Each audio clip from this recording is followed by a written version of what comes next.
Опозицијскиот лидер Христијан Мицкоски денеска презентираше план за справување со економската и енергетска криза. Планот предвидува обезбедување на двојно поевтина струја за стопанството, спречување на инфлацијата и зачувување на работните места. Предлогот кој што предвидува ставање во функција на сите производни домашни капацитети, а при тоа ги ставаме на располагање сите контакти кои што ги имаме надвор од земјата во Европа и пошироко, да обезбедат ресурс доволен да производните капацитети обезбедат електрична енергија која што ќе биде за бизнис заедницата, ќе повторам за стопанството, која што ќе биде двојно поевтина, најмалку двојно потенцирам поевтина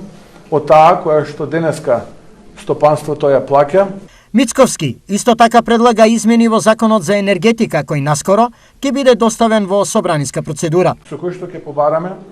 сите предпријатија кои што вршат јавна дејност во делот на комуналните услуги, водостопанството, но исто така и објектите во образованието, објектите во јавното здравство, да бидат вратени онаму каде што им е местото на регулиран пазар. Доколку продолжат вака да функционираат овие три групи на субјекти, тоа ќе значи дека сите оние предпријатија кои што вршат јавна дејност, без разлика дали е тоа комунална или водостопанска, кои што ќе ги декларираат своите трошоци пред регулаторната комисија за регулирање на цени на енергија и вода, по сила на правилникот ќе ги зголемат своите цени најмалку 2 до 3 пати, а тој шок ќе го почувствуваат индустријата и граѓаните. Лидерот на опозицијата Христијан Мицкоски овие предлози денеска ги презентираше пред стопанствениците. Еден голем дел од тие предлози се многу интересни, ние првпат ги слушаме и така натаму. Секоја понуда, секоја можност за добивање на поевтина цена од оваа која е на берзите е за нас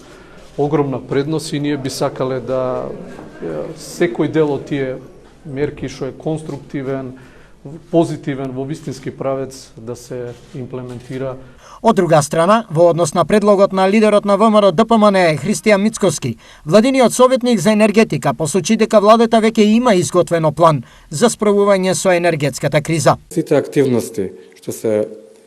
направени во изминатиот период, посебно во изминатиот месец, посетата во Бугарија, разговорите во рамките на Отворен Балкан, посетата во Грција,